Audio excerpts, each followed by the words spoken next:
I think we're live this time. In the new Google, it says, attempting to go live. Failed. Please try again. It's the best way to start any show. The Bitcoin Group, the American original. For over the last 10 seconds, the sharpest Satoshis, the best Bitcoins, the hardest cryptocurrency talk. We'd like to welcome our panelists, Blake Anderson from Facebook.com/GotBlake. Hi, everybody. Thanks for having me. Bryce Wiener from BlockTech Financial. Thanks for having me back. Chris Ellis from the World Crypto Network. Glad to be here, finally. Will Pangman from Topeki. Hi, everybody. And Christoph Atlas from Anonymous Bitcoin Book. Hey, everybody. And I'm your host, Thomas Hunt from Mad Bitcoin. Here's today's top story. Issue 1. PayPal partners with BitPay, Coinbase, and GoCoin. It's official. The biggest names in Bitcoin, and now the biggest name in online payments, PayPal, has announced partnerships with BitPay, Coinbase, and GoCoin, which will allow merchants to accept Bitcoin, Litecoin, and Dogecoin through PayPal. Has total Bitcoin merchant adoption arrived? I ask you, Blake Anderson. Well, I think it's definitely a positive news as far as adoption goes. It's really great to have the option to use these different things as we would like to. As far as total merchant adoption, I think that there's a lot of smaller businesses, which are the real nature of the foundation, like the foundational nature of a capitalist labor theory market economy is going to be smaller businesses. So I'm still very excited to see the smaller businesses continue to adopt Bitcoin and have the entrepreneurial competitive spirit embraced by the decentralized payment network. But having these big payment systems that basically any business can use, and I think that bigger businesses will be the first to use them, will be able to do business on eBay and do different things that will help to be parts of their various different strategies. But I think it's good news overall, but I don't think that we should go quietly into the night just yet. Bryce Wiener. I think it's kind of interesting, the range of businesses that are there. This is not like really a partnership. This looks more like spreading it around. I mean, Coinbase could have handled this themselves. They did Overstock. BitPay could have handled this themselves. It's kind of what they do. So I really don't know. I mean, GoCoin? What is that? I think that's like, who uses that?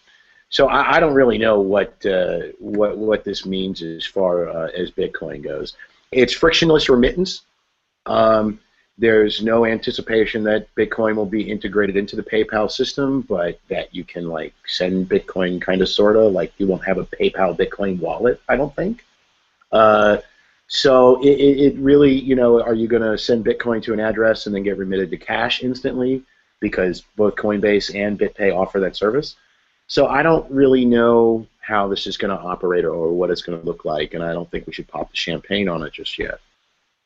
Agreed. It's very uncertain. For all we know, this could just be a way for people to sign up for BitPay through Coinbase, which is one of the ways they've described it, as they would use BitPay as a portal for Bitcoin. So we'll see how that goes. Chris Ellis. Well, I'm just trying to become an alcoholic. This is a new pastime for me, so I'm just here to get drunk, really. That is not what the topic is about. Okay, so I think it's great. We've talked about it maybe 12 times now. I am actually counting on this show, and I think it's fantastic for user adoption, but it's not my main focus of concern for Bitcoin, as I've said before. Will Peng. Yeah, just echoing everybody else, I think it's not been mentioned that this is such a great sign for folks on the outside of this space. I certainly think that is probably the biggest positive net effect from this announcement. That folks on looking, waiting to see reputable businesses involved in payments more specifically get closer to adopting or accepting or integrating Bitcoin in some way, shape, or form. Like Bryce pointed out, I think it's really interesting that they are spreading it around. They're giving a chance for each of these so-called payment processing giants, for lack of a better word, in this space to have a crack at integrating with them. And let's remember, it looks like a lot of fanfare and a lot of noise and a lot of hype, but it's really just baby steps. One of the biggest signals that it is just baby steps for PayPal is that they're giving each of the, they haven't chosen a winner among BitPay, Coinbase, and GoCoin. They maybe don't need to, and that's a good strategy too. But that's clear that they're really hedging against any and all risks as much as they want to look to anything that's notable or newsworthy to compete with Apple Pay or other payments innovations that are on the horizon in the tech space. So it's definitely good overall. It's certainly good for folks who have been criticizing Bitcoin or minimizing it, or who have a limited or little understanding of the technology and they're just armchair quarterbacking about, you know, its like non-viability or as a currency or whatever. To see PayPal jump in is a great sign for them, gets them to raise their eyebrows and reconsider. But these are just baby steps.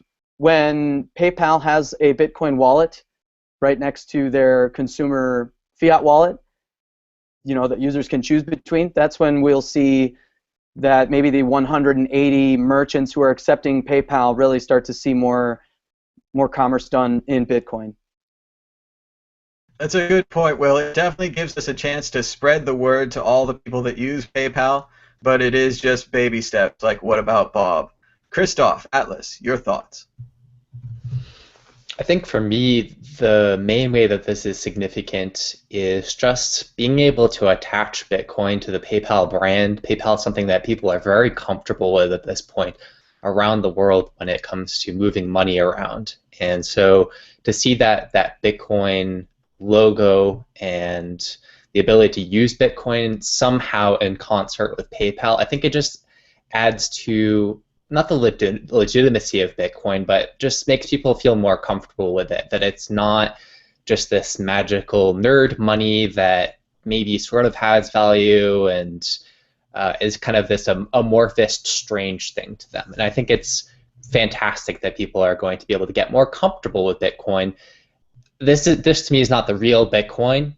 You know, using Bitcoin through PayPal is not the real Bitcoin experience. It's going to be a highly controlled, highly streamlined, simplified process, but perhaps people getting more comfortable with just the idea of Bitcoin and seeing it being used will make it more appealing for them to actually really use Bitcoin in the future. Excellent point.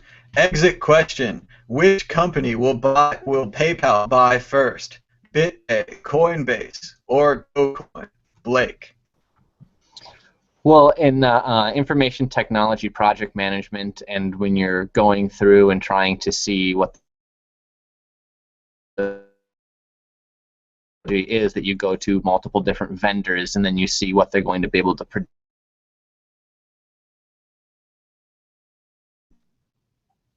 Blake appears to be having internet connection problems.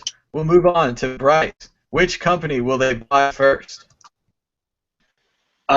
You know, I think a purchase is, I mean, you know, that of course assumes that they will buy one, and I think that's a pretty good opportunity. I think that might even be, now that you mention it, that might even be the reason why they're testing the waters with all three. I would have to go with BitPay, just because they have the most aggressive acquisition ability for Bitcoin in the space. They're the highest volume remittance, and they actually, I mean, you can collect Bitcoin all day long with BitPay. So if you're looking to get into the space and make that commitment, I think BitPay is probably the best contender for it. BitPay is also very attractive because their payroll feature, Bitcoin and payroll, the secret money that no one's looking at. Chris Ellis, which company will they buy? I think Apple Pay is going to buy them all. Will Pangman, which company?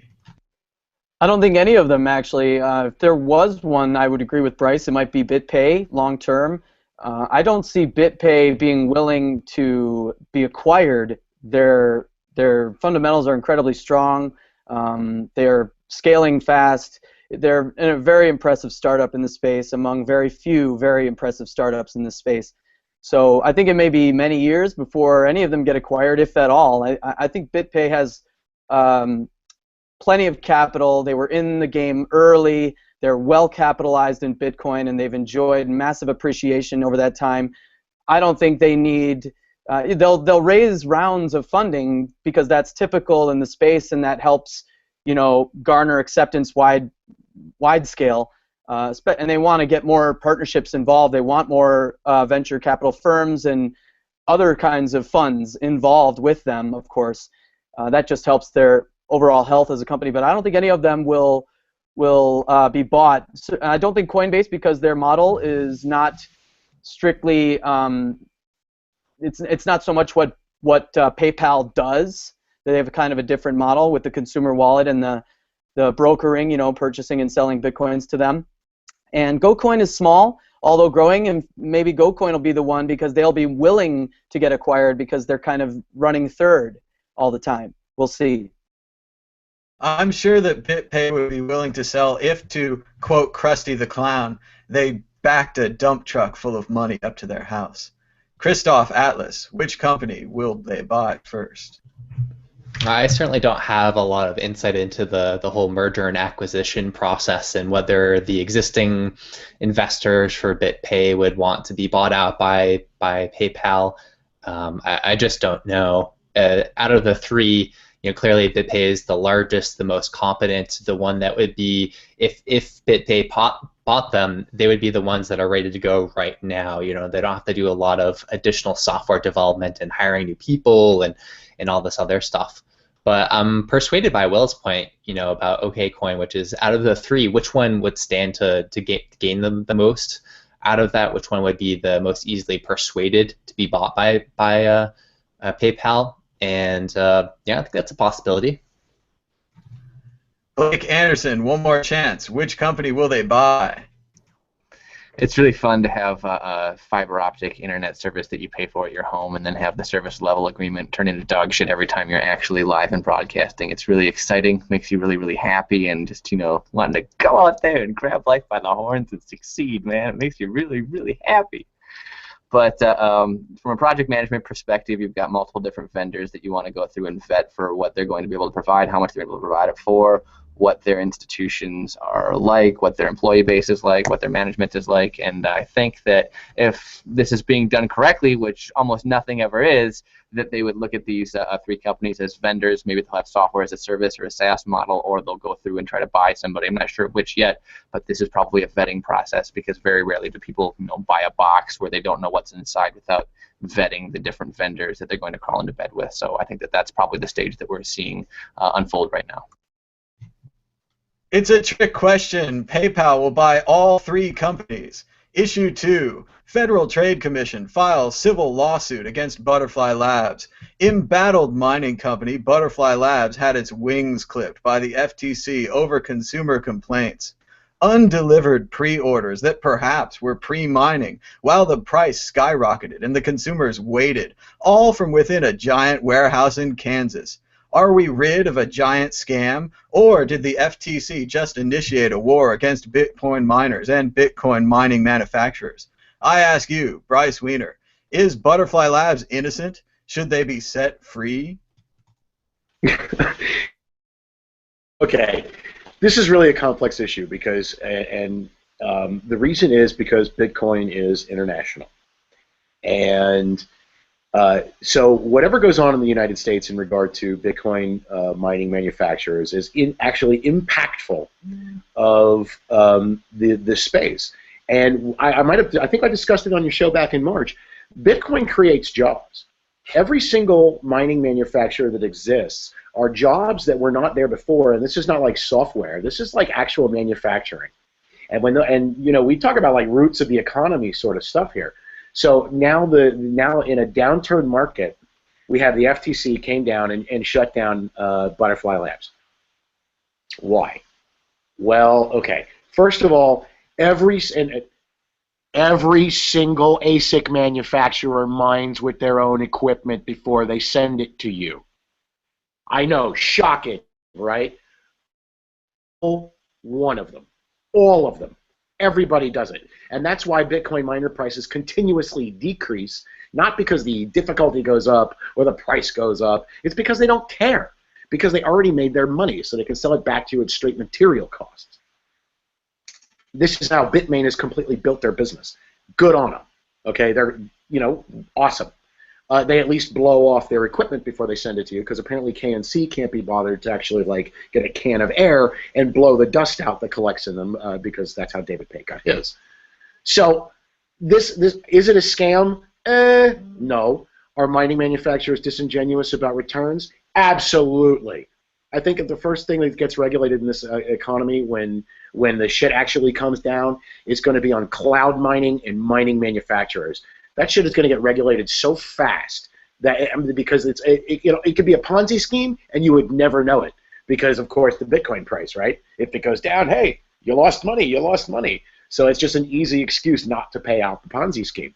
But when the price goes up to 1,000, I think that you're going to see a definite shift in the amount of cloud mining companies in this space.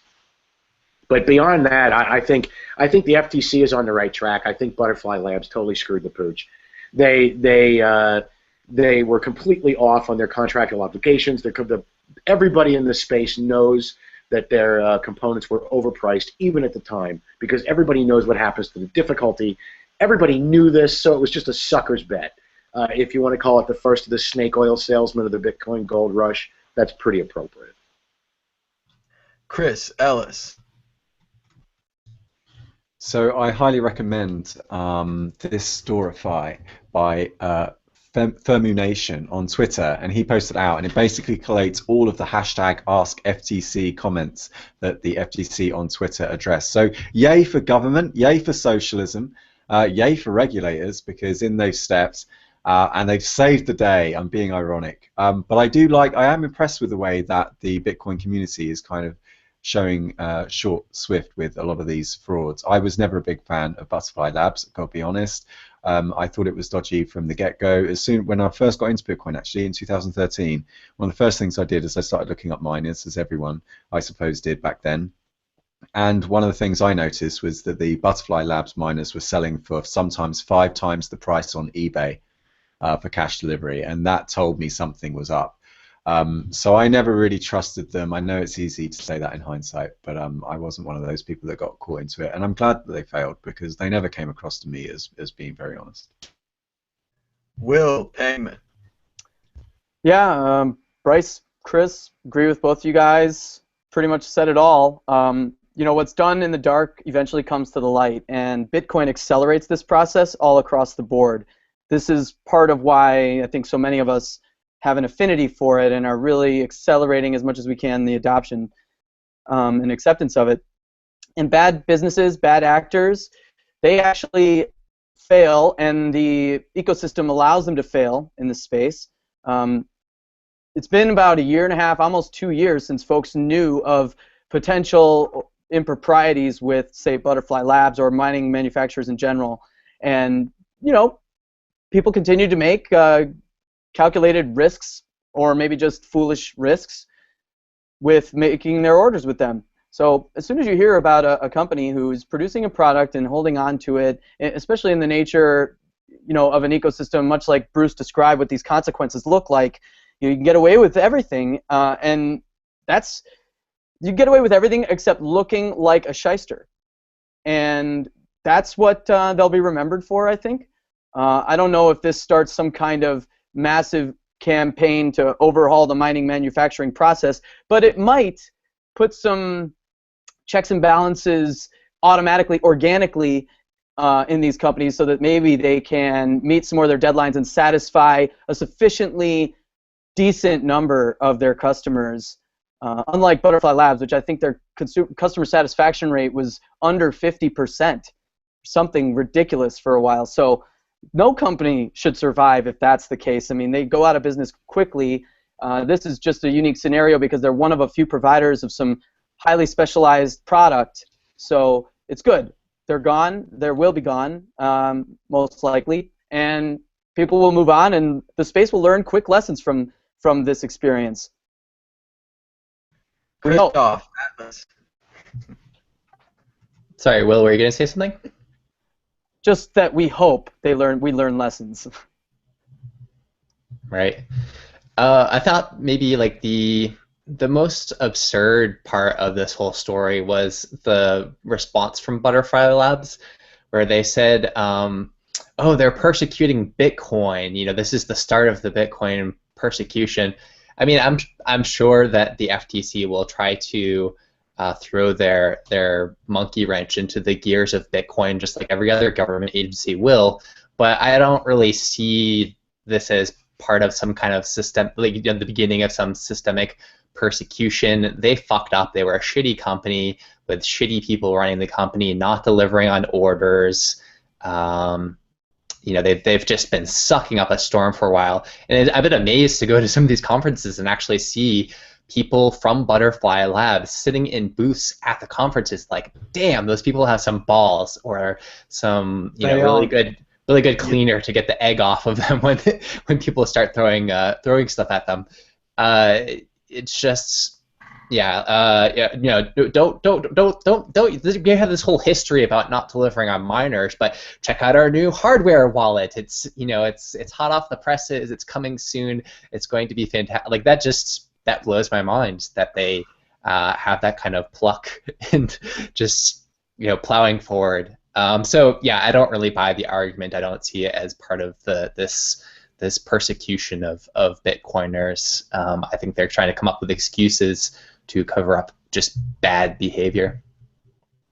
It's a good point, Christoph. And the FTC did say publicly that they have not started war on Bitcoin or war on Bitcoin mining manufacturers. They did respond to Butterfly Labs' claims. Blake Anderson, your thoughts? Well, Butterfly Labs, initially people gave them a lot of latitude and a lot of slack because making hardware in this space is not something that's easy. I mean, to make new application-specific integrated circuits that perform really well is not easy. But after a while, it became apparent that they were either running a scam or they were completely incompetent to the point where they couldn't make iterative project development baselines and then follow them and let people know where their projects were trending and give people the information that they needed to make sound investments. I made various different Bitcoin investments when the price of Bitcoin was at about $8 to the USD, and one of those investments that I made was in some Butterfly Labs mining hardware. And if I look at the money that I would have made by making a direct investment in Bitcoin instead of my BFL equipment from the time that they delayed my shipment, they cost me $350,000 with their outright deceptions and lies. So I don't want to sound like, just because I was personally affected, I hope that they rot in prison forever. But just because I was personally affected, I hope that they rot in prison forever. Let us all hope that the FTC will drink their milkshake. Exit question. When is it a good time to pre-order mining equipment? Follow-up. Is now a good time for home consumers to purchase mining equipment? Bryce. I pre-ordered mining equipment one time, and that was HashFast. That ended up about as well as Butterfly Labs. I'm currently a litigant in their bankruptcy case. So, no, it is never a good time to pre-order mining equipment. Go buy it off eBay. You have a better chance of delivery if you buy it off some single post guy in the forums than you do actually pre-ordering from a manufacturer. No way. Chris Ellis. Yeah, I agree. It's never a good time to pre-buy it. I'm just thinking though, how do we decentralize it? That's a good idea. So we've talked about decentralizing the blockchain. We've been doing that with these things, which have been given out. I've given out 3 so far that have gone across the world with full copies of the blockchain. But yeah, you're right. I don't know how you would distribute the mining. It's an interesting problem because the speed is going up so much because the difficulty describes the net sum total energy required to protect the network against fraud.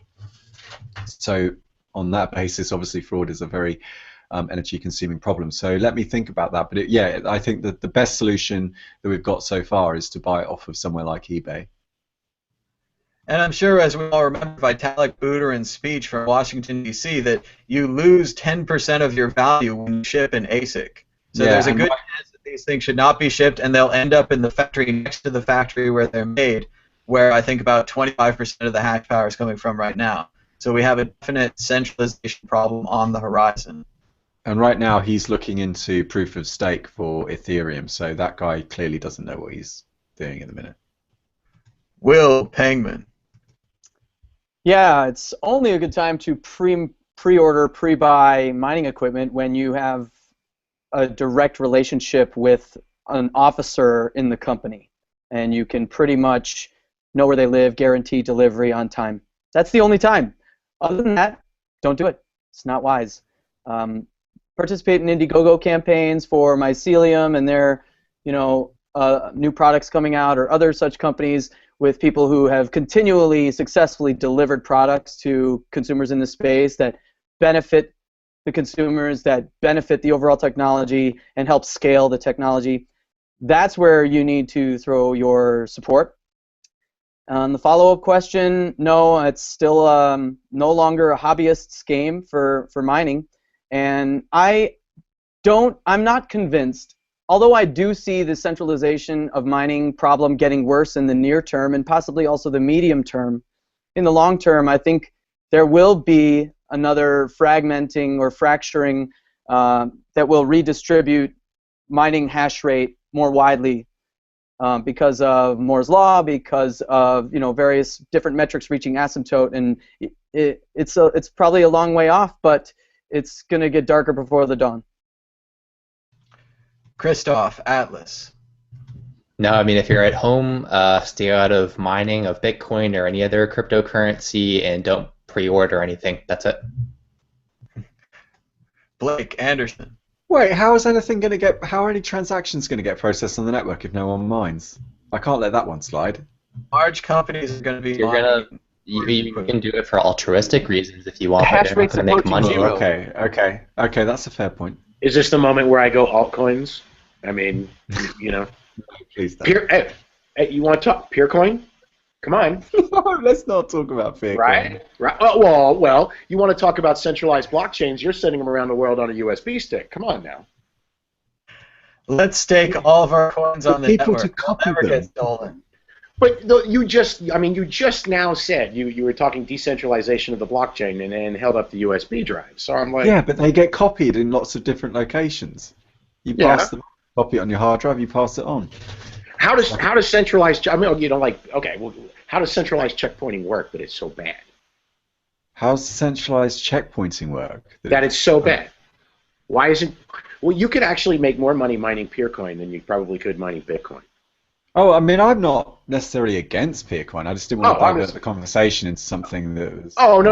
I was just, I mean, if you want to talk about from a miner's perspective, they have options other than Bitcoin. Yeah. So what I like about Peercoin, just so we can wrap this up quickly, what I like about Peercoin is that it was a hybrid. Sonny actually invented proof of stake, and it was a hybrid between proof of work and proof of stake, which I agree with you is a much better hybrid system than a lot of these, like, oh, let's just do it all proof of stake.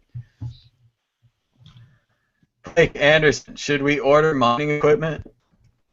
Well, I mean, it's basically for home consumers that are going to mine SHA, Bitcoin. I mean, right now, probably not the best idea. You have to have, quite steep power considerations, cooling considerations, air filtration considerations.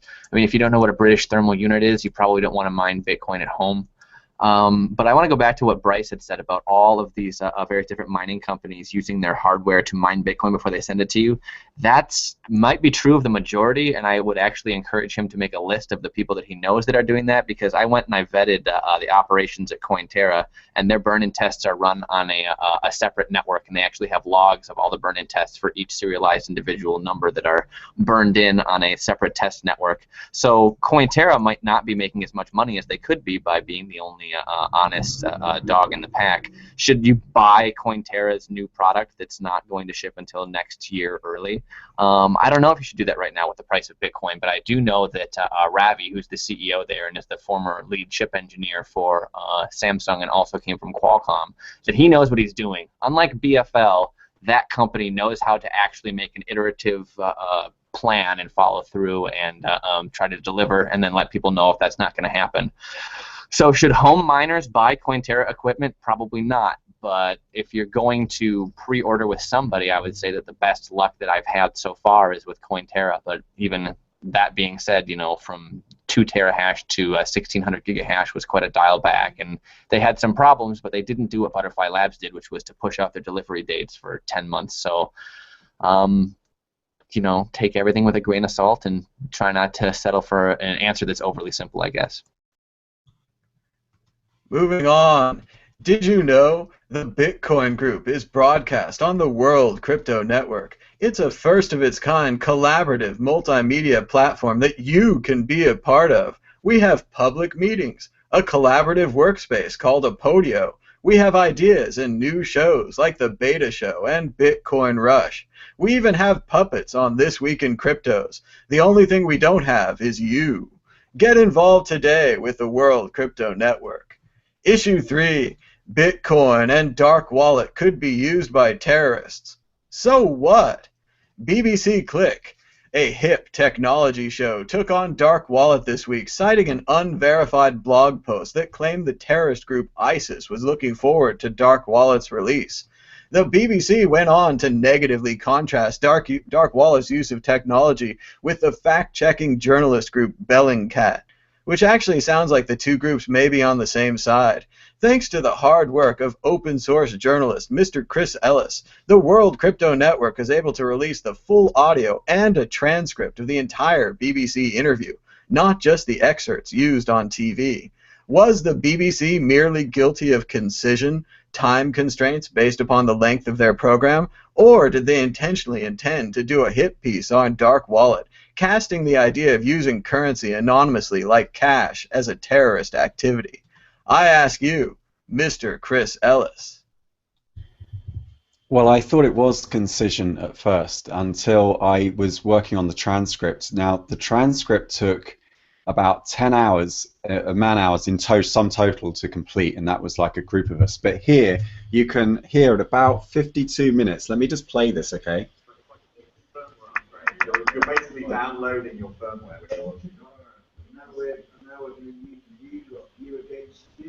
Now we're going to use you lot against you. That's the editor of BBC Click, and we didn't know what he meant at the time. This was the banter after the interview. Everyone had kind of like gone off and sort of chatting amongst themselves, and I'd left my phone recording, and I'd gone up to Jen and Simon to say how, you know, what a fan I was of the show, because I've been watching it for years, you know. And for some reason, Jimmy Savile came up because I brought Jimmy Savile up. They said, oh, what if Bitcoin with pedophiles? Like, what are you going to do? And I said, what? Like Jimmy Savile, right? Like, you know, pedophilia has existed before digital currencies came along. And this was something that Peter Todd repeatedly had to bring up with the interviewers. They kept pushing him they kept baiting him. They kept trying to get him to put things into his statement. Like, they kept trying to get him to say, like, would you say you're waging a political war, like with the dark wallet, to sort of get him to repeat the phrase political war so that they could kind of fit it into the interview. And now we know that they already planned to juxtapose us with a company called Bellingcat, which does the same fucking job as the World Crypto Network, and I was there. So I ended up doing to BBC Click the very fucking thing that Bellingcat was doing, that they were trying to highlight on their show, that they were trying to juxtapose. How fucking ironic. So we've had nothing back other than one email. I'm going to do a longer video on this. I've been scripting it. We've had one email from Simon, the editor, but nothing from Jen, nothing from anyone else. I just got one email back saying, look, you know, sorry you weren't pleased with it. And, you know, we showed a positive one last time, and this time we had to add balance, right? The problem is that in media studies, that's the distinction between balance and symmetry. Symmetry is when you try to give equal weight to all sides of an argument, even if they're only like 1% of the argument, or even if it's a bullshit argument, you still give it 50% airtime. What they did was they gave symmetry, not balance. Balance is when you say, okay, this argument is pretty weak, so we'll give it a little bit of airspace, but we're not going to give it 50% of the airspace, especially when you're trying to argue, as they do vociferously throughout. Bear in mind, you don't learn anything about dark wallet in the entire fucking documentary. All you really learn about is how ISIS could use it in some hypothetical situation, which, of course, philosophically speaking, begs the question, because where did ISIS already get their funding from? They got it from the US dollar, right? So they'd funded themselves pretty well, and this was said throughout the whole thing. Of course, that was left out. Now, in terms of Jamie Bartlett would like you to know that he has a book on sale. He keeps mentioning this throughout his entire fucking op-eds. Wherever he goes, he wants you to know that he's got a book on sale. It's very well SEO'd as well, so I'm not even going to tell you what it is. I'll let you work it out. It's really cryptic. Very well SEO'd. And he compares Dark Wallet to Oppenheimer's famous quote, "I am become death." That's right, everyone. Bitcoin is tantamount to the atomic fucking bomb. No, no, no. It's not cash. It's not cash for the internet. No, no, no. It's never been anonymous, right? It's never been anonymous to spend cash, as Peter Todd repeatedly says. This stuff was always anonymous. And all we're trying to do with Dark Wallet, all they're trying to do with Dark Wallet, is return you back to the status quo. This is about defending moderate Western democracy. He must have said it, I haven't counted yet, but maybe 50 times. We're just defending moderate Western democracy.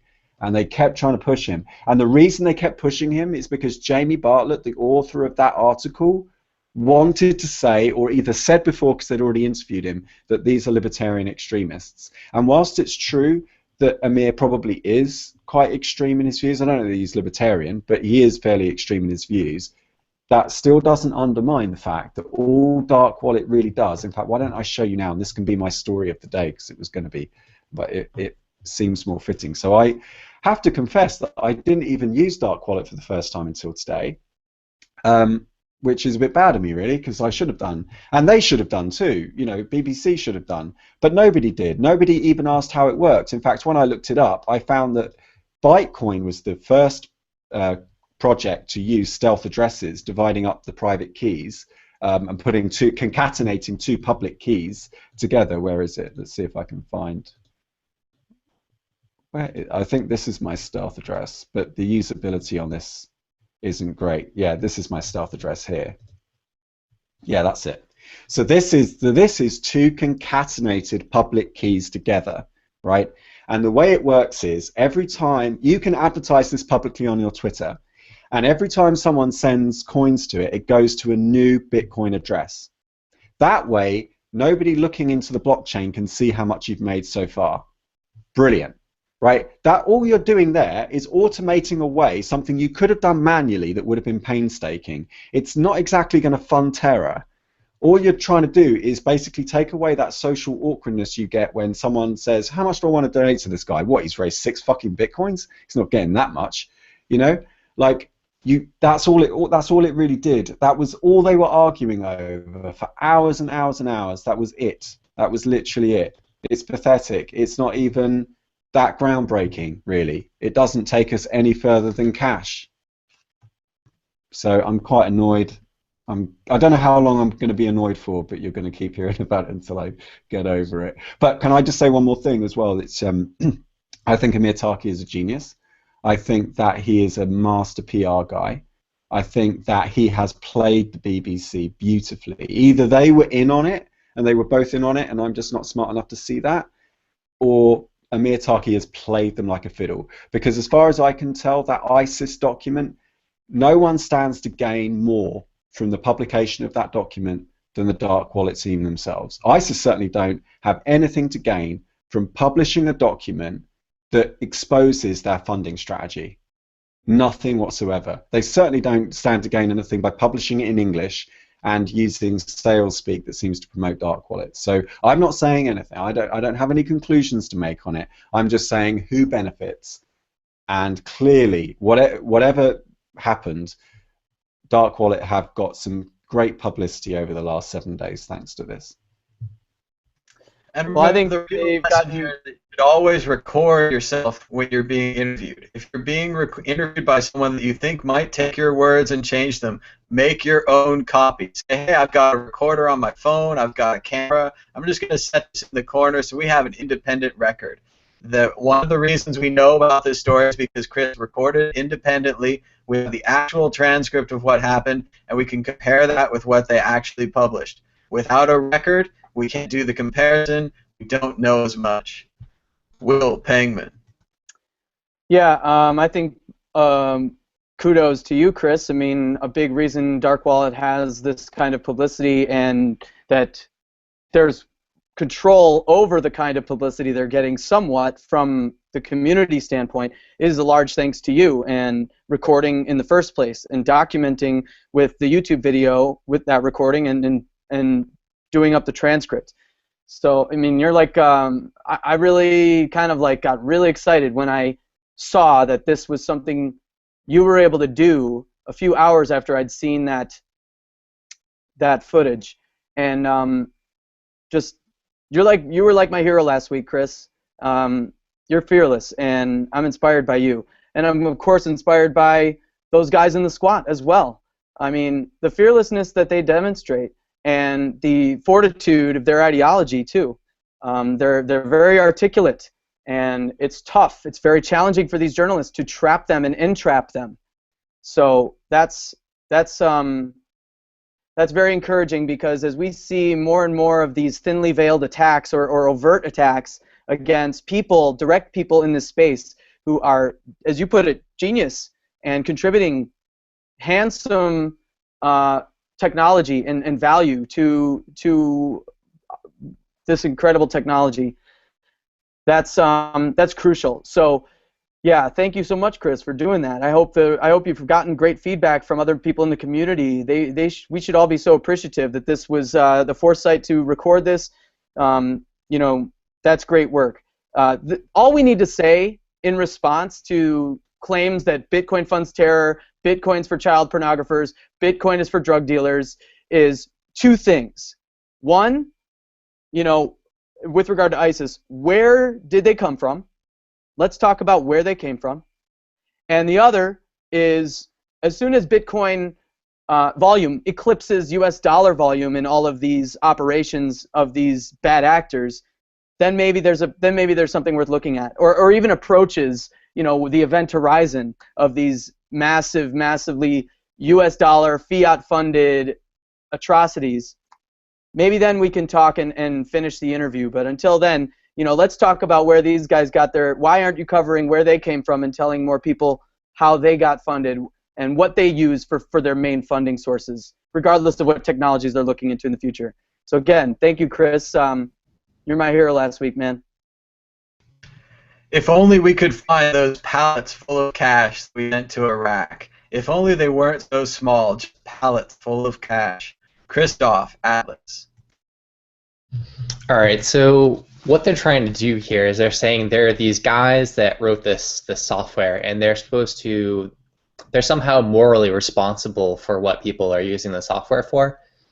And in order to try and give that some legitimacy, they come up with this. They point out this blog post that's obviously fake. It's obviously not written by ISIS. If they had put a few minutes of research into this, they would have discovered that everyone who has had anything knowledgeable to say on the topic was identifying that it was clearly not an authenticated document. So the fact that they would even bring that up is, you know, it really shows that they're not journalists at all. This is a link bait. I think fundamentally that's what the BBC Click stuff was about, was link bait, and perhaps trying to sell copies of that guy's book. But I think that's an interesting proposition. The idea is what you do for your work is you're responsible for that, and if there are ill effects that happen down the chain as a result of that, you are personally responsible for that, and society should be, you know, kept informed about what you're doing and judge you accordingly. Well, that's a principle that can be applied to these so-called journalists as well.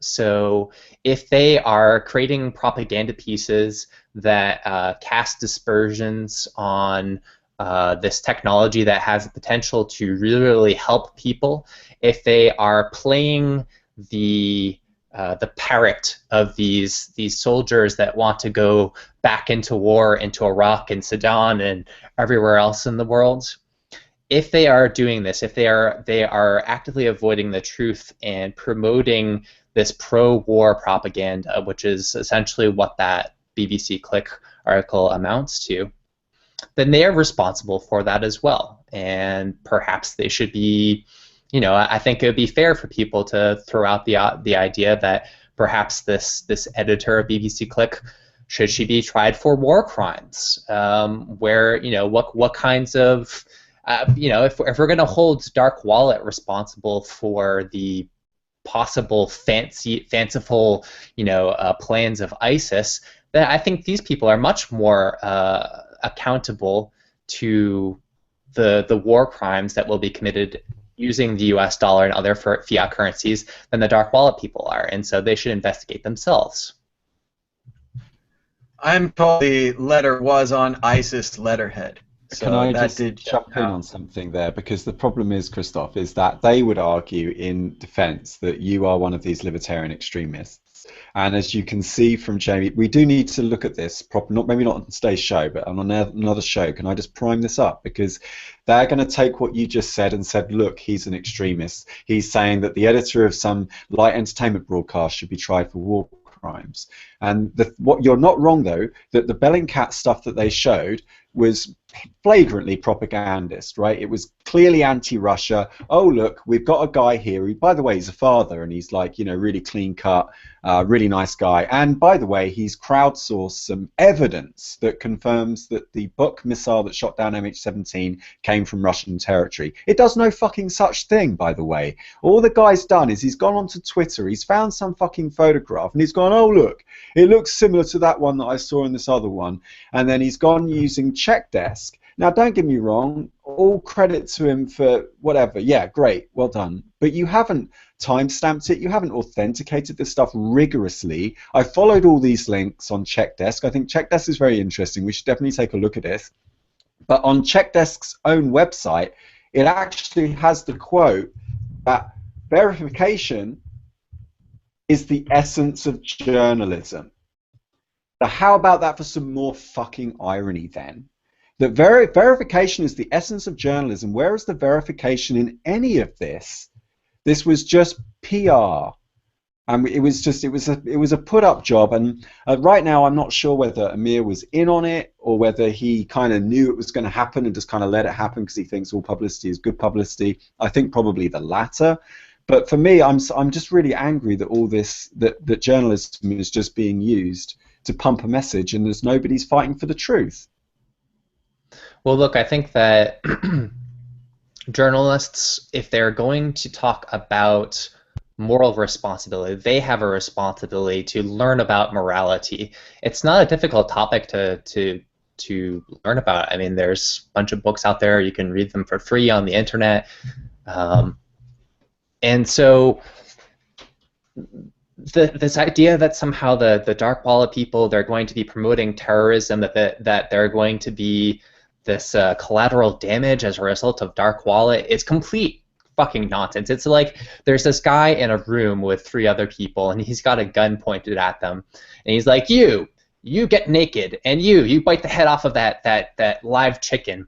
And then all these people are standing around, they're like, oh my god, did you see that guy got naked? And the other guy, he bit that chicken. I can't believe that they did this. It's called the gun in the room. You put the moral responsibility on the people with the guns, not the people that are taking orders for them. And so the fact that there are these militants called ISIS that were created by the CIA and the U.S. military and all these other jackoffs, that has nothing to do with the moral responsibility of Amir Taki and Peter Todd. I mean, it's complete insanity. To throw it out there as a possibility is just demonstrates a kind of level of moral naivete that is shocking to me.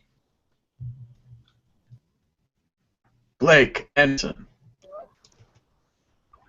Well, it's very interesting that we've just all come to accept this blanket term of terrorism. I mean, what the fuck is that? What the hell are people talking about? Terrorism. It's going to be the engendering of an emotion of fear, and we're going to make it against the law and commit all of these resources to fighting it.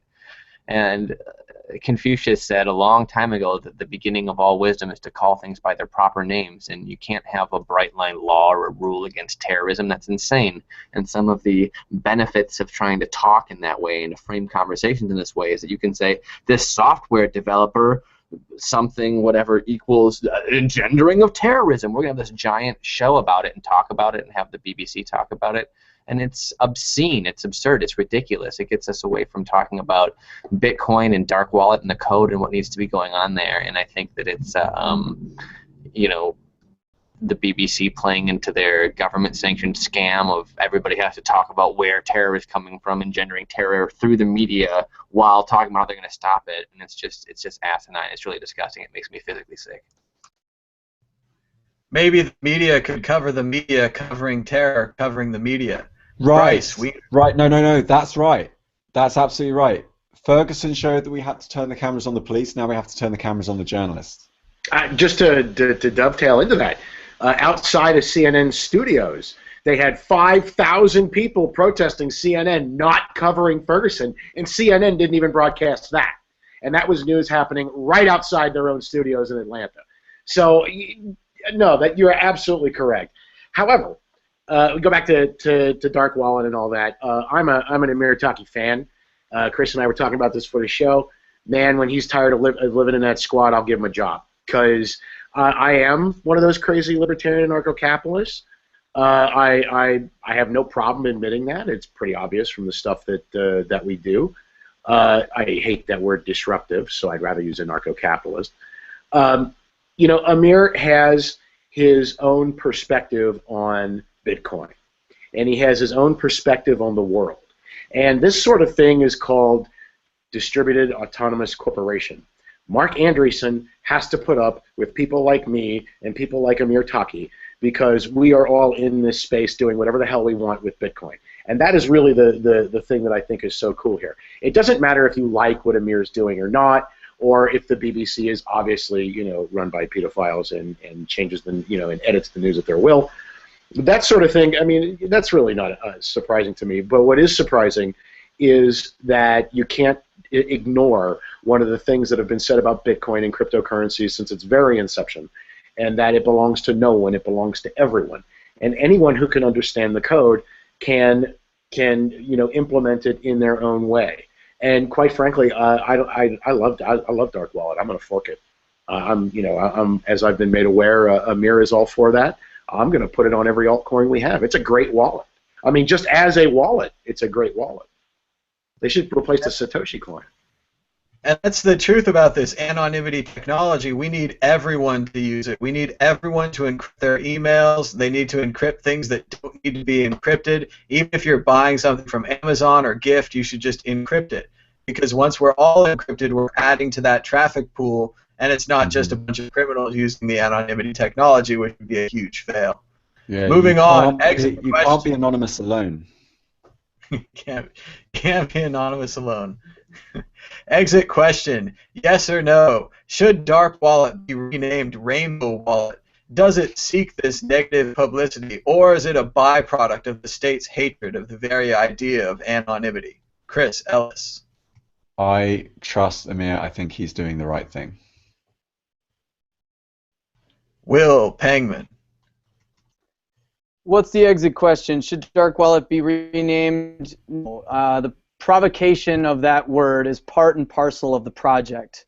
It goes hand in hand. This is it's a statement. It's supposed to be disturbing to people. It's supposed to get people to think differently.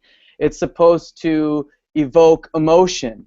It's supposed to reinstill a kind of courage and fearlessness that so many folks don't have. And Chris, no offense, but I see this, and you probably wouldn't even take offense, but especially in English media, so much pandering to wussiness,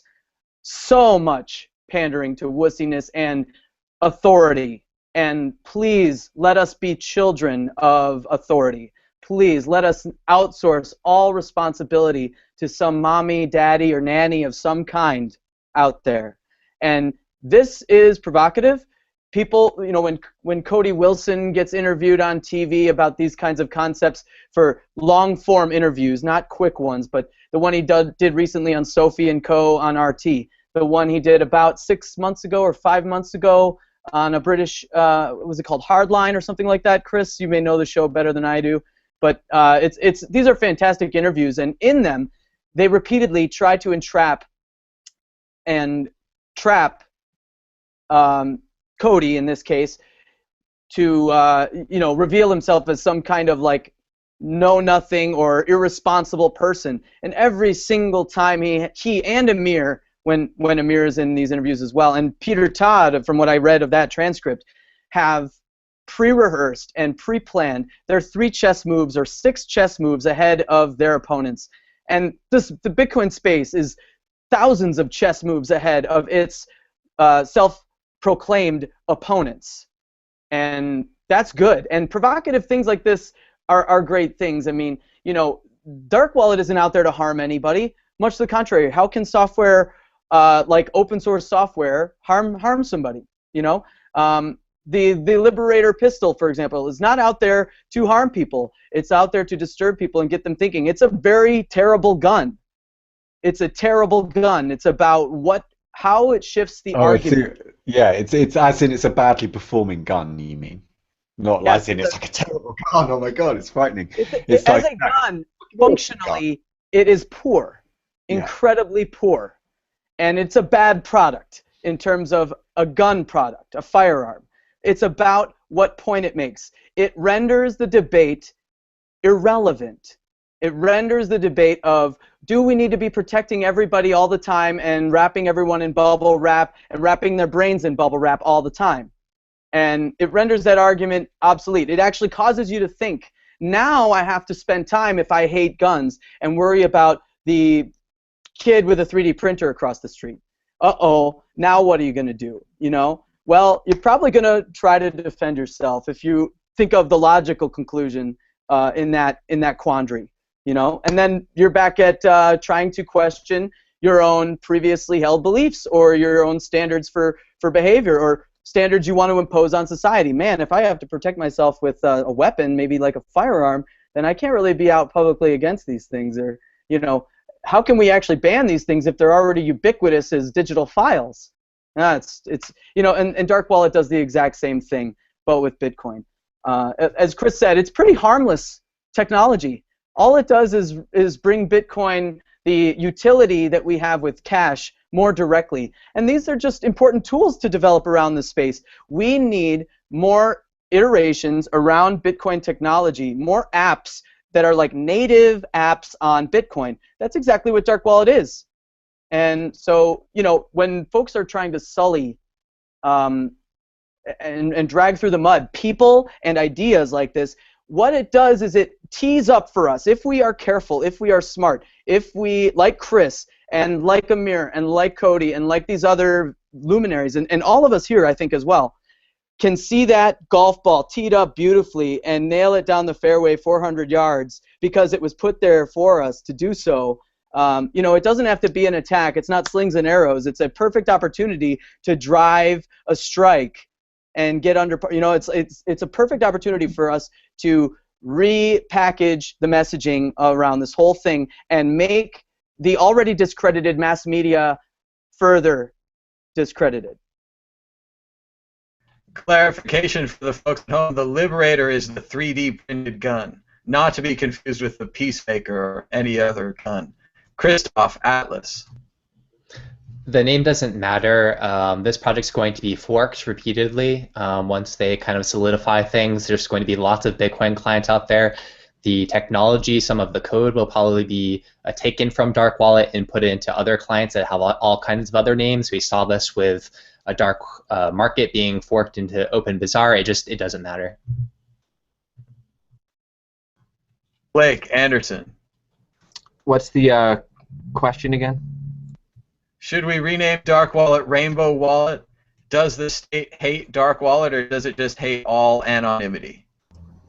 I don't know. I think that the branding campaign in the Bitcoin space and altcoin space has gotten completely out of control, and we've all moved away from doing what we should be doing to help submit BIPs. And I think that Dark Wallet, in and of itself, is working outside of the Bitcoin white paper scope. They're trying to bring anonymity in a way that is kind of forced, as opposed to the natural anonymity that should be engendered when enough people come into Bitcoin and it's robust enough to support all this different stuff. I mean, when you have orders of magnitudes of more addresses being made all the time, then you have, the anonymity of the audit becomes impossible. When we go off of that and we continue to try to do things which take things into our own hands and then brand them and market them until they finally work, I think it's a really backwards way to do things. And so I don't think that it matters what we call it. I think that if they work something out that is really valuable, I hope that it gets engendered into various things that go forward. But I think that there's a lot of talking going on and not a lot of doing, and that makes me very anxious.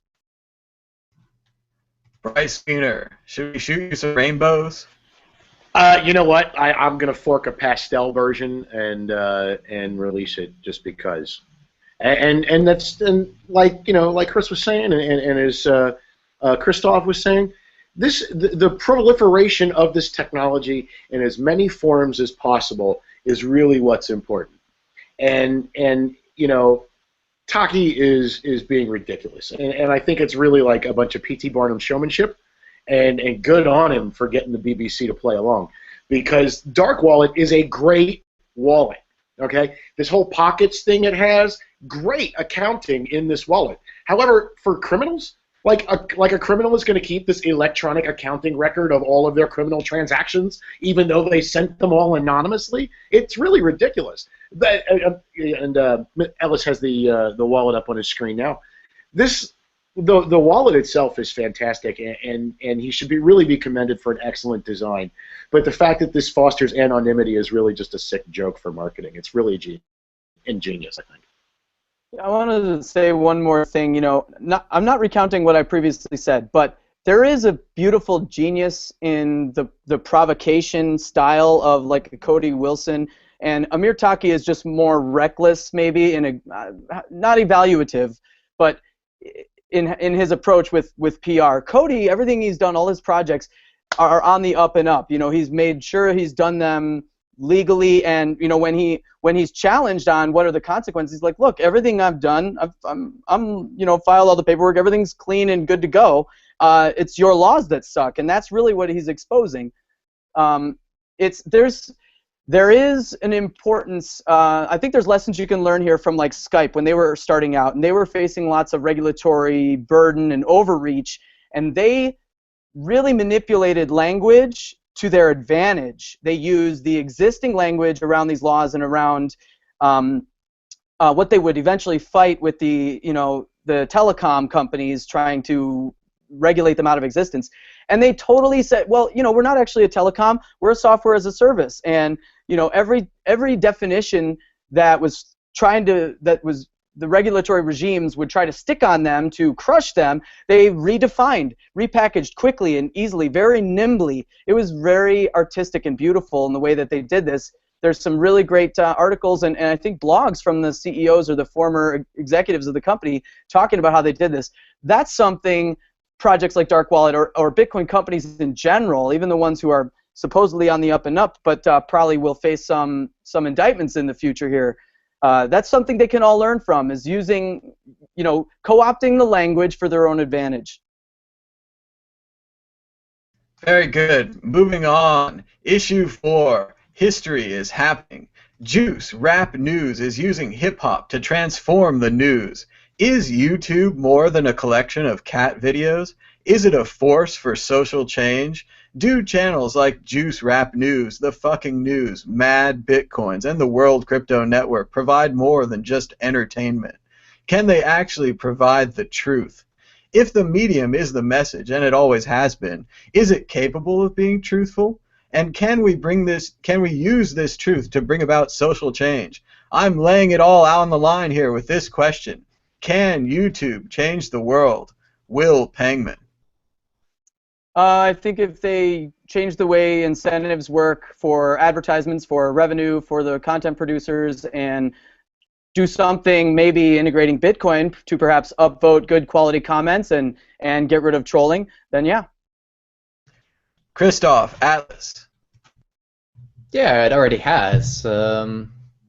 YouTube is just a way of connecting people in a more peer-to-peer fashion, exchanging ideas and information and all that stuff. It's the natural progression from the printing press to all the things in between. And of course, there are things that we can do to improve YouTube around including Bitcoin and change tip and all that other kind of good stuff. But yeah, it's been doing that for a long time. I've been getting the majority of my information through mediums like YouTube for years at this point. Blake Anderson. Well, yeah, I've been railing against unilateral communication for a long time. I think it's important that people can comment and respond to articles. Every time I see a modern digital publication that has an article with no area for comments at the bottom, I was like, what? Who is running this disaster? There's no place for comments. So I think that YouTube, if we can get a situation where people can talk back and forth and make shows and then come on each other's shows, and that we can have a decentralized system of communication and entertainment instead of all this unilateral programming that, everybody's depressed and on antidepressants and gets all these messages about war and death and genocide and Ebola and all this shit. That's a nightmare. That's nightmare shit. We need to start to get away from that and realize that negative programming affects you negatively, and positive programming and working together in collaboration really makes people feel better, because you can feel the traction of shit actually getting better instead of just being entertained to death into your grave. So I think it's good. I think that everybody should join the World Crypto Network and donate and work together and become part of the shows, and that we should usher in a good version of the future. Bryce Wiener. I think there should be more boobs on YouTube. I think YouTube should allow porn, and I think that until they stop editing content, it's all just so much bullshit. Chris Ellis. Yeah, I'm actually really optimistic about BitTorrent. I'm looking forward to this becoming a little bit more mainstream. So I'm really into torrents again. I don't know why. I just suddenly got into it because I think somebody sort of said to me that, they've got Merkle trees in there. I was like, oh, cool, really? And so I started looking into it. I started putting everything up there because I just like the fact that it's distributed. And so now this app, apparently this open source project on GitHub by Feroz, is claiming to stream video through a web browser with no plugin required, just straight up through the web browser. It will stream you a video torrent. And I want us to do this on the World Crypto Network as soon as it becomes feasible. I'd like us to really do this because I don't think we should be dependent on YouTube's great as far as it goes, but it has been known to shut people down.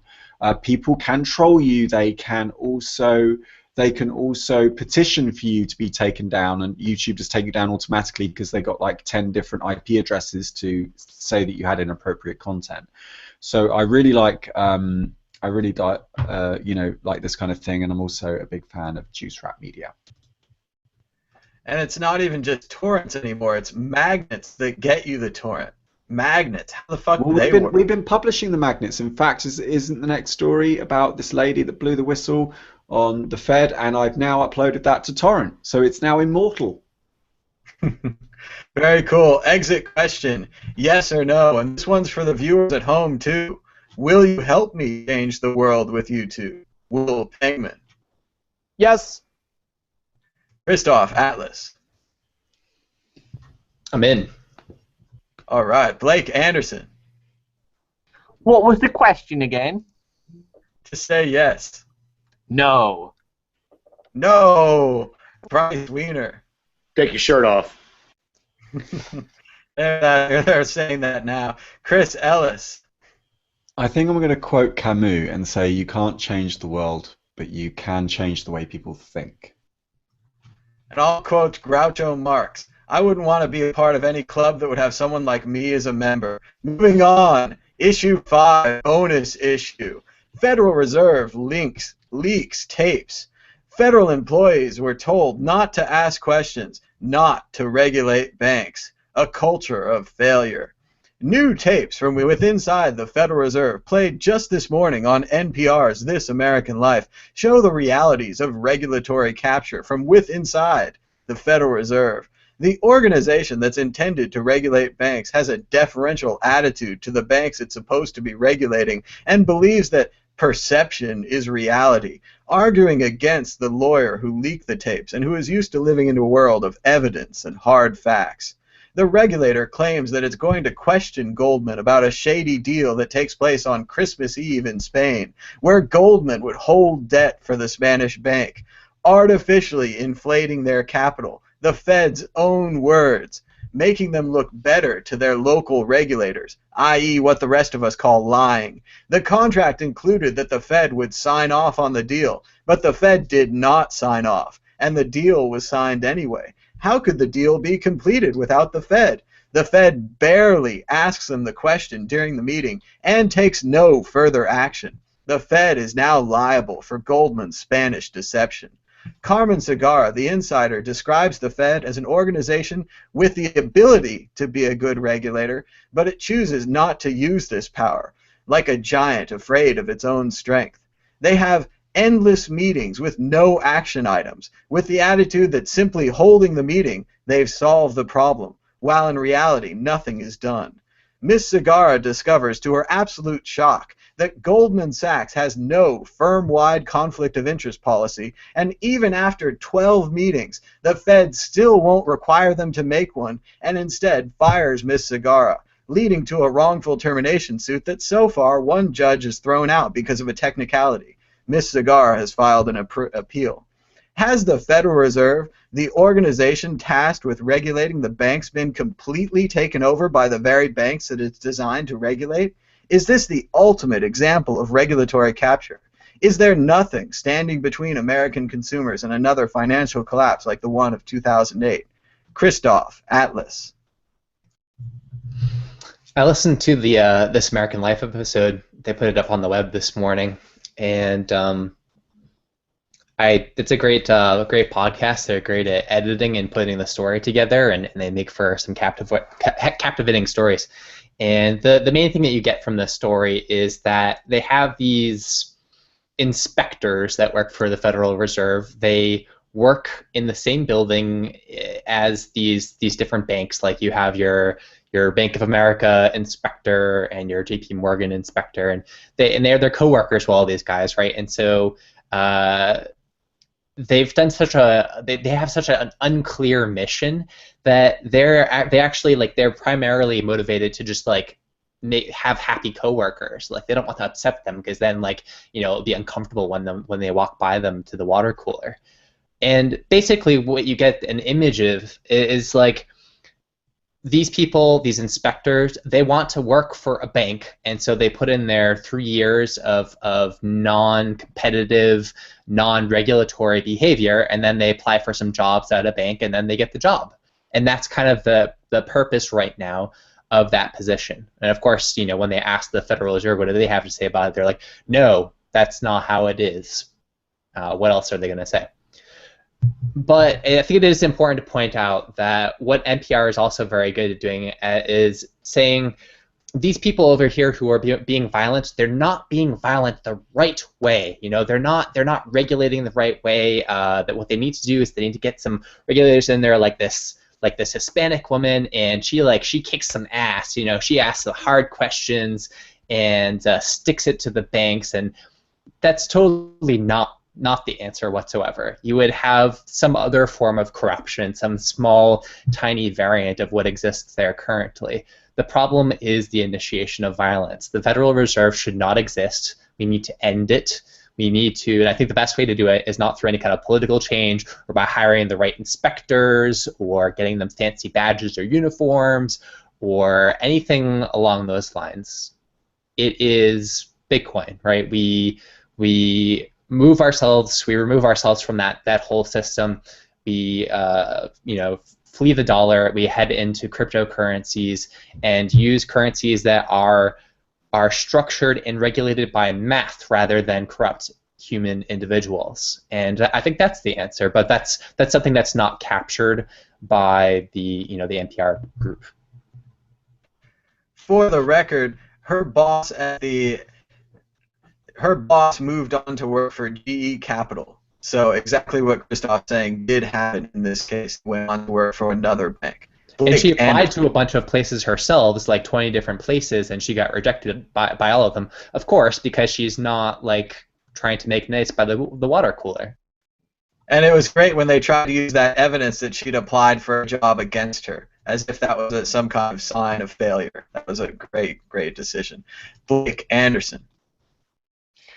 Well, yeah, when you have regulators that are going to regulate a market economy, the first things bought and sold are the regulators. So the fact that things are regulatorily captured and have been since 1913, I mean, this is just an illustration of the fact that this was the first example of the most important thing to capture in the media, and all that other shit that's a symptom of this is just, you know, a symptom of it. So we have a situation where all of our medium of exchange is captured by these sadistic pieces of shit, and then we have, you know, national propaganda radio come out and be like, oh, well, we can come in and we can be non-biased. We're not just going to be a mouthpiece for these people that are enslaving all of you. We're going to act like we actually care that the Federal Reserve is doing all this stuff, even though that, you know, anybody in a position to know their ass from a hole in the ground knows that NPR, National Propaganda Radio, is going to have a vested interest in protecting this system and being the most captured voice of propaganda. So instead of being like, okay, well, we're just like a liberal mouthpiece, which is what they are, they try to act like, well, no, we're going to go and try to make it so that the government works because we believe in the government and we're liberal, so the government is going to work. So instead of, you know, coming over to any kind of a side of reason and saying, well, let's have free ability to move and interact and marry and smoke drugs and put things in our body, social freedom, then having, you know, economic conservatism where it's not like, let's be liberal with the stolen loot of money and be liberal with the number of bombs that we put out on people. They're going to continue to try to act like, oh, we're going to have this balancing act of, well, you can either have one or the other, but you can't have both. You can't have libertarianism. So I just don't know how the people that work at NPR can go in with a straight face after listening to this piece that they put out on a Friday, which is where you want to put something if you want it to sink down into the ether and have nobody listen to it. But I thought the Federal Reserve was great. I thought they could do no wrong. I mean, I think that maybe NPR should go back and revisit some of the stuff they've said in the past about how fantastic government is and how we all need to get in there and get our own pet bill and push it through at the expense of the taxpayers. I mean, I think that they need to look at some of the stuff they've been promoting for a long time if this story is something that they want to produce and have people fund NPR with their consumer donations to continue to have great pieces like this. It's a good point that it's not really even NPR that brought us this story. It's the whistleblower herself. If you see bad things going on at a company you work for, even if it's the Federal Reserve, you should tape it. You should do what she did. You should go to the spy store, get a little recorder, put it on your keychain, and when something bad happens, create a record of it. You never know when you might need it later. Bryce, they might kill you or charge you with wiretapping, though. I mean, I would be careful with giving advice like that. We live in some pretty dangerous times, and not a lot of people like to admit that. And what if, for example, someone were to upload it to a BitTorrent and maybe, I don't know, maybe put it in the blockchain so that that magnetic link and its corresponding hash could just be permanently put on the internet. And you'd never know who did it. And in fact, you can send that to me in my bit message, and I'd never know it was from you. And following the example of Edward Snowden and Bradley Manning, we should all be leaking these things. Yes, there are consequences. Yes, there are threats, and you should do the best to risk manage those. But we can do what we can. We can change this. Bryce, go ahead. Chelsea Manning, by the way. I know. It's hard to keep. So I gotta say, okay, Federal Reserve, gonna Federal Reserve. I mean, like, this should surprise anybody, first of all.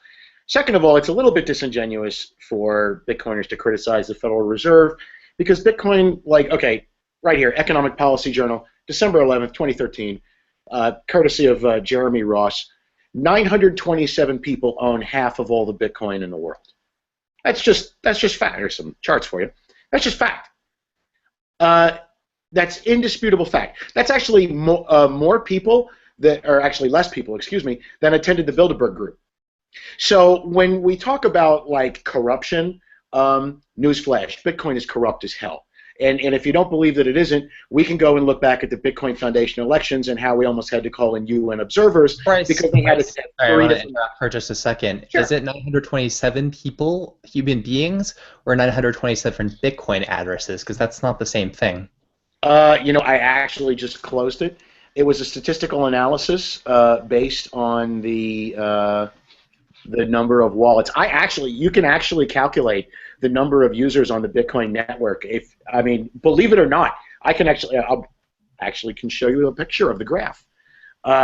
We can actually do this, and we've actually Cal Abel of Stanford University, in fact, created the programs that can analyze the blockchain and do so in a very in a manner consistent with statistical economics that actually outlines the number of participants, actual participants, not wallet addresses, but actual participants based on spending behavior on the Bitcoin blockchain. That kind of stuff is out there. We don't ever want this stuff spoken about, I guess. Nobody ever wants to say that it's possible or that it could happen, because then the mystery goes away, because then people can do things like price discovery. And all of the stuff that people like to throw out there that Bitcoin is good for, suddenly it doesn't really look all that good because we can have numbers to analyze what's actually going on. And, you know, Mark Andreessen is aware of this. Cal Abel and I talk about it. There's a lot of people who know this about it. Huh? Is aware of what? The types of calculations that can be done in the Bitcoin blockchain as far as statistical analysis and economics and statistical economics in order to determine the exact transaction velocity of an individual Satoshi of Bitcoin, as well as the number of actual participants on the network.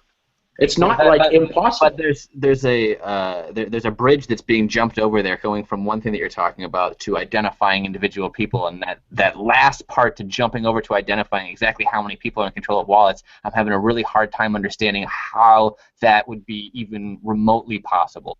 I appreciate that. However, I'm going to say math. And I'll send you a link after the show. I'm not going to bother Googling it right now, because I use this software all the time. In fact, I think I even sent you a picture of it. We use this stuff. We can apply it to, and we do. We apply this to blockchains all the time, and we can tell exactly when a network is going to hit critical mass. In fact, none of them have with Bitcoin. Let's say hypothetically that there was just a few people that had a lot of the Bitcoins. Why would that imply corruption? I'm sorry, it implies centralization, which, of course, you know, there's a limited number of individuals that can control the Bitcoin price. And just a few weeks ago, actually before Crypto Lino, that was a big issue because the Bitcoin price tanked, because it was quite obvious it was two whales having a pissing contest on Bitfinex. And everybody wanted to blame Bitfinex for it, but they kind of glossed over the fact that these are two individuals who are executing these trades against each other. And it's really not, I mean, this is like the gun in the room argument all over again. So the corruption was actually a different issue, because I would like to ask the Bitcoin Foundation why they didn't use a damn blockchain to do their voting. Why did they have to have 3 elections? Sorry, I agree that Bitcoin has centralization issues, but who has control over the Bitcoins, like that to me seems completely irrelevant to that calculation. I'm trying to understand why you're calling out. I can make it really easy for you. The Satoshi wallet. That's the most obvious example. If the Satoshi wallet dumps, the price of Bitcoin is $10.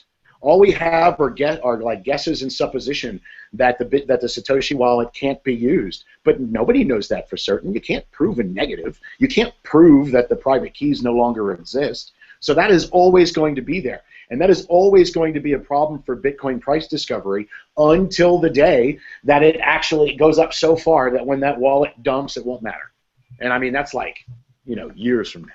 That's pretty different from the Federal Reserve, right? Like we would also absolutely not. There's massive amounts of collusion in Bitcoin. Are you kidding? I mean, when Mt. Gox crashed, you had Coinbase, BTC China, and Circle all releasing this joint statement, which was pre-prepared in hours. And let's not, after Mt. Gox crashed, and let's not forget that that BTC China is in China, which is 12 hours off Eastern Standard Time.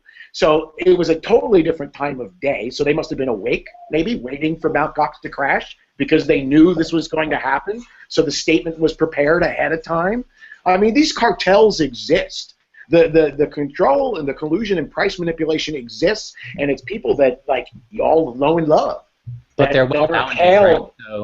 They're not well bounded. No, they are, of course. So like, there's like a 13 million Bitcoin limit on the total supply of Bitcoins that can ever exist. That limit on the supply doesn't exist with any fiat currency. So what? There's really no limit on Bitcoin. If the Bitcoin, check this out, right? Cointerra and KNC are both members of the Bitcoin Foundation, and they make miners, and they have these large mining facilities. So, and everyone always and they produce ASIC miners. So let's say the Bitcoin Foundation wants to add 100 million Bitcoin to the system. This is actually something that Fortune magazine had suggested. What if the Bitcoin Foundation turned evil one day? Not going to happen. See, you can say it's not going to happen, and you know what, guys? Spit out the Kool-Aid. Because if you get enough miners on the network that agree, from an information science perspective, it cannot happen. We have. I'm sorry, that's absolutely ridiculous. We do it in the alt market all the time. Gendered by people that have put their money into a system which would destroy that same system that they put it into. So you have, from an information science perspective, you have pragmatism and anti-pragmatism. Then you have social anthropology, and then you have the 51% attack versus other things that can happen. It can't happen. Step outside of the laboratory and get into real life. Not only has it happened, not only can it happen, but it has already happened a dozen times over. And the only thing different to Bitcoin, with many coins, the only difference between those coins and Bitcoin is the amount of Bitcoin is a shit coin. That's why shit coins exist. Because it sucks so bad. Because it's centralized, and the Bitcoin Foundation is full of corruption. I mean, that's why I exist. That's why I am. The Bitcoin Foundation is not Bitcoin, though. Exactly. Whoever controls the repo controls the coin. I don't care what anybody else says. The manufacturers of mining equipment are on the Bitcoin. There's not just one repo. Brock Pierce. Exactly. There's 5 constituencies which have to come together in concert to make an anti-pragmatic decision. Okay, so let's talk about the whole PayPal thing and GoCoin, member of the Bitcoin Foundation, Coinbase, member of the Bitcoin Foundation, BitPay, member of the Bitcoin Foundation. Okay, we're seeing a pattern here where the Bitcoin Foundation is actually a protectionist cartel. I gotta join that Bitcoin Foundation. It sounds pretty sweet. Doesn't it sound awesome? It's a great deal. 100 million Bitcoins to Thomas. All right, I'm just waiting for this leaker to be called a leaker, to be arrested, put in jail, gag ordered, and crimes be charged to her, and she'll be put away, and everyone will forget about the crimes that might be charged to some of these other, too big to fail type of entities, and we'll all move on, and nothing will happen to, Goldman Sachs, their share price, or the Fed in their, monopoly. Can I just point out that she's a polyglot and she's a whistleblower? That's pretty cool. And I just want to let you guys know, in the past about 5 seconds or so since this broadcast actually went out, I want to show you this really quick. The Bitcoin price just crashed. So I'm going to take credit for that little outburst right there, for that little red line right there. Sorry, go ahead. Still looks like 400. It's not that bad. Chris Ellis, do you have anything to add about the whistleblower, other than that you have a crush on her? I had shit tons to add, but it was like, God, it was like trollololol, and I was on Twitter and people were tweeting me. I thought it was brilliant, and I put it up on BitTorrent, and as soon as someone finishes downloading it, I'll put the magnetic link on the blockchain. Sorry, I won't. An anonymous person will, and I'll just announce it later. So not me, in other words. No, I thought she was brilliant. What did she say? Hang on, let me just show my Evernote really quickly. So I really liked the bit where she said the Fed said to her, credibility at the Fed is about subtleties and perception as opposed to reality. So what she is she is basically doing the job of your Bitcoin QT client, your Qt client, your Satoshi client that was mentioned a lot there by Bryce. She is independently verifying the transactions of the banking system, but she's doing it manually. Yeah. She's going through everything manually and she's having to check it. And all she's doing, like any honest person, is she's calling bullshit. But like most honest people, she's not compensated. And that has to change. And of course, the big values innovation that Satoshi came up with was that honesty should pay more than fraud. We've got to reward the behavior we want to design for. And that's all I have to say. Isn't perception and subtlety the modus operandi of the dollar as well? That it has nothing to do with reality. That it's all about perception. It's backed by the perception of the U.S. military and the strength of the resolve of the U.S. to meet its debts. Yeah, but this is cryptographic. Go ahead. This is cryptographic proof, so you can't deny that you've got infinite traceability on the blockchain. No one in the world is going to disagree that it refers to itself. And remember that the job of Zaphod Beeblebrox is not to actually run the galaxy, but to distract people from those who are actually running the galaxy. Will makes a good point that the most important thing about this story is that nothing changes. So nothing should change. Everyone keep doing what you're doing. Goldman Sachs, hands off, do what you want. Moving on to questions and answers. I'm afraid to even look. Maybe it's not loading, maybe there are no questions, maybe there are so many questions that the little box won't load. But we're going to try to do about 10 more minutes of questions. Definitely going to start with Infinite Radios. How drunk is Chris? I don't know, but the F word started accelerating. Moving on to the next question. Chad, Can I Crypto answer that or not? No, that we're drunk. moving on. I'm practicing at becoming an alcoholic, okay? Life's tough, all right? Like, Terrible Jesus. practice. Chad says Chris should do another show Chris after last call. There we go.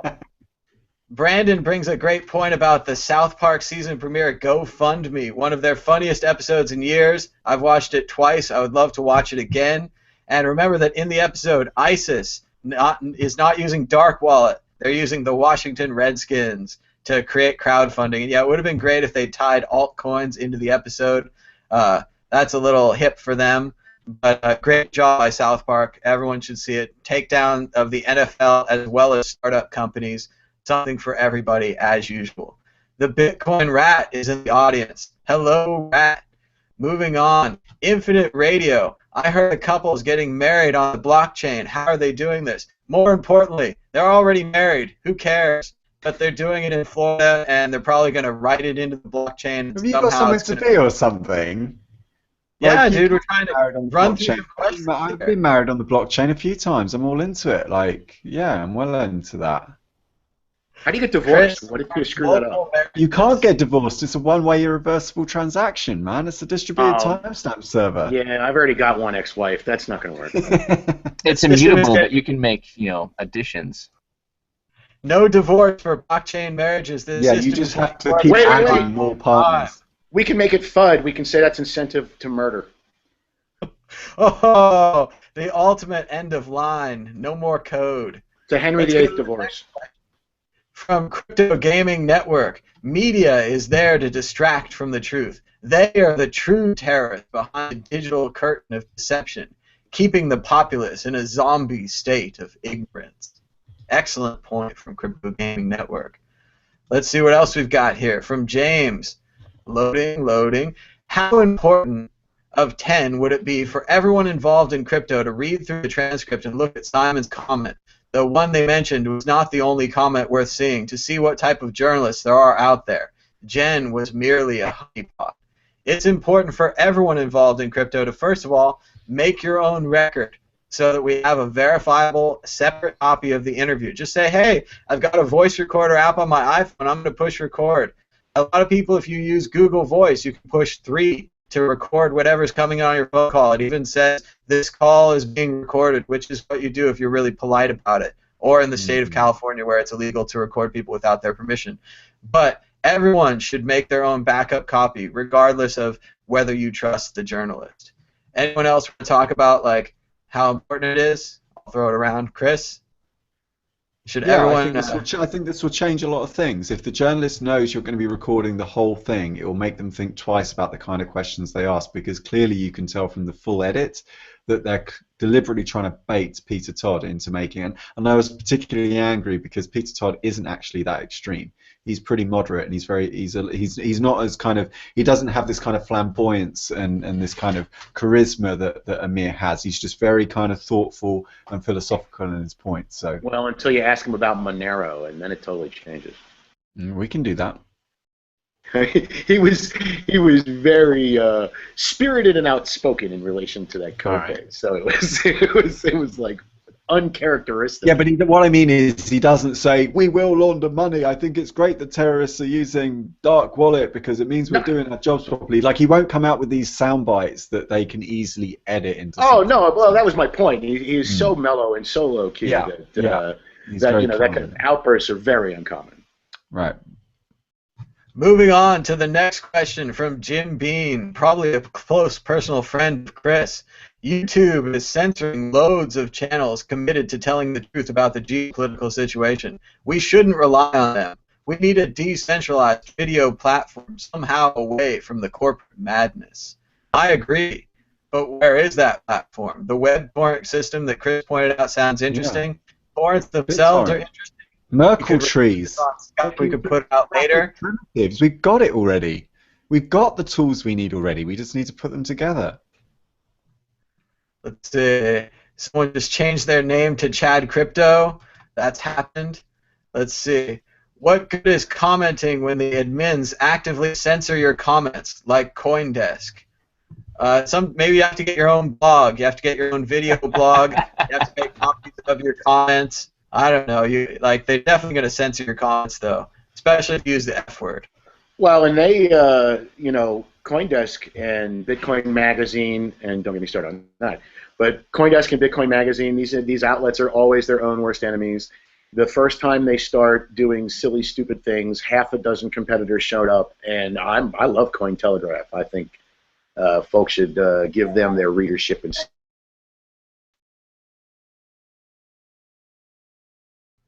Oh, Bryce is muted. Is your microphone working? Something is happening. No, he said read Cointelegraph.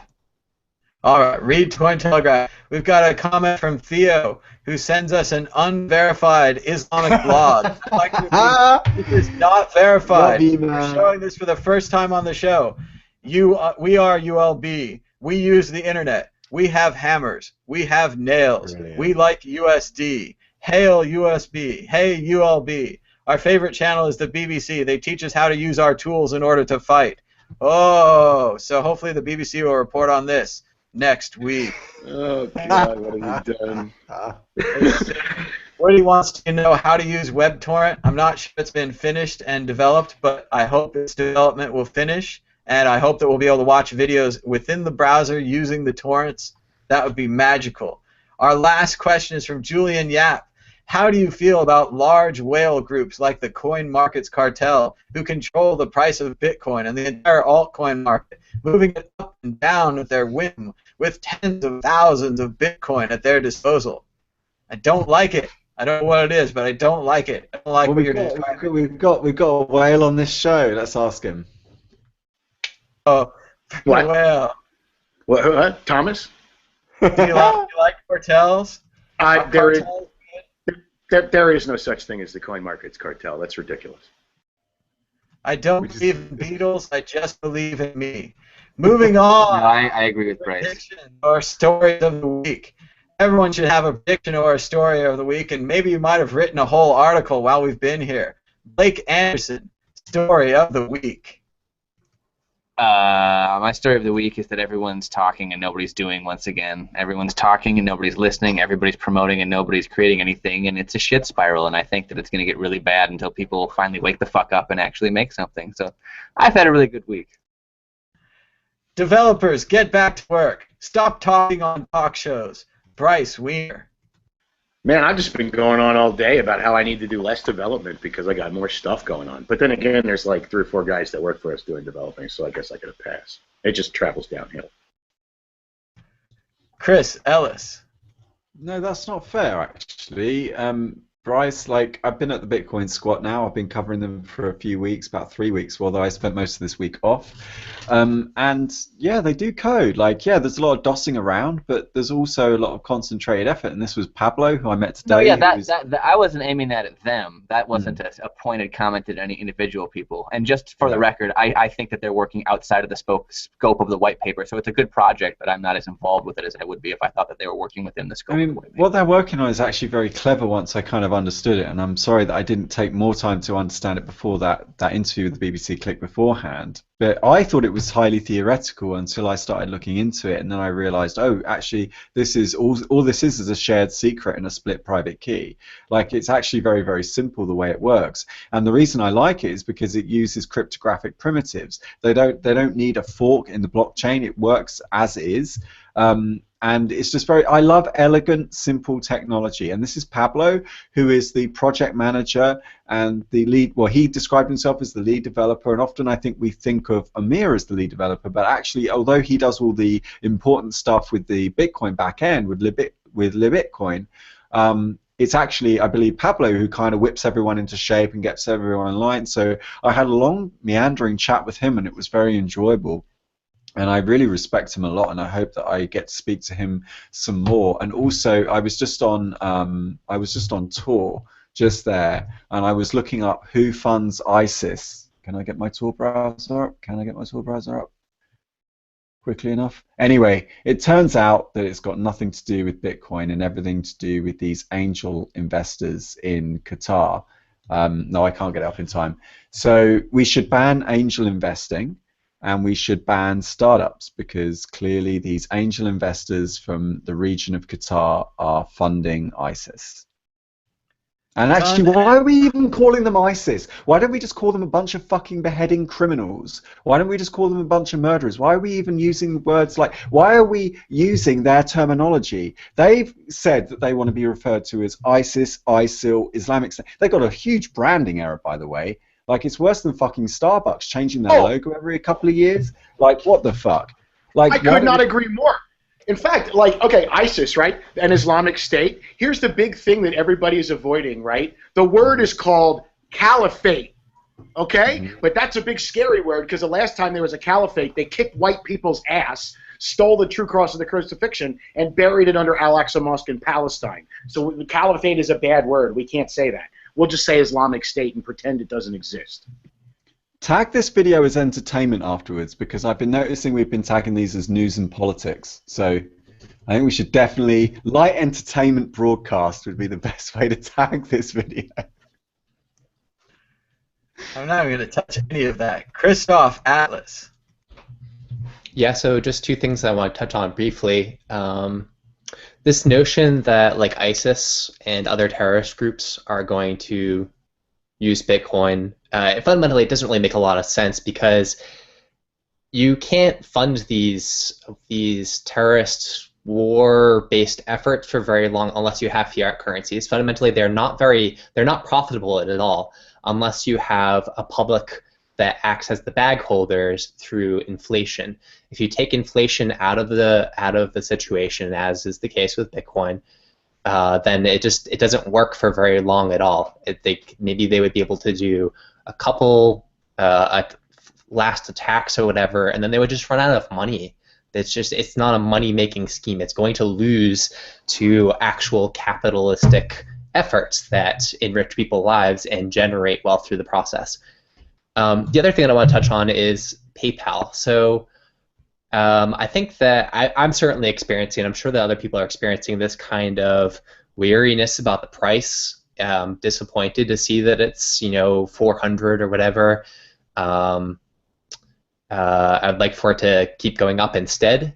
And every time some news comes along, I see people that they're weary about this. They're concerned the price is going to drop down to the next resistant level at whatever 240 or whatever it is, 260, and they're like, oh, PayPal, well, this will bump the price up. And each time I have to kind of like manage people's expectations and say like, well, it might be a little bit of a bump, but I wouldn't get too excited about it. We just don't know when the next leg up is going to be in the price. It's not knowable, and I think that's panned out so far with this PayPal thing. We got a tiny bump in the price from like 400 to 430, and then it went back down to 400, and nothing really came of it. So all the people that are saying that they know what's going to be the next stage of the Bitcoin economy as far as the price goes, I don't think they actually know. And if you do hold a lot of Bitcoins, if you make a lot of your income in Bitcoins, as I do, like, be very conservative. Sell a lot of that off into dollars right away. Make sure that you can pay your bills. Do not plan around the idea that the price is going to be X in Y months from now, because you don't know. Terrifying. But I'll do my prediction anyway. Bitcoin will succeed. Not only did the Bitcoin price bounce, but the Bitcoin spirit bounced as well. Bitcoin has gained a powerful new ally this week with PayPal. Sure, we'll never forget the time they froze donations to WikiLeaks or all the other nasty shit they pulled, but for now, let Bitcoin partner with PayPal in the same way that Apple Pay is partnering with the credit cards, and in the same way that Apple partnered with the music industry oh so many years ago, in the days before they gave out YouTube albums for free and made you download them automatically. PayPal is Bitcoin's new friend, until people realize that you can do Bitcoin without PayPal. Oh, we're out of time. Until next time, bye-bye.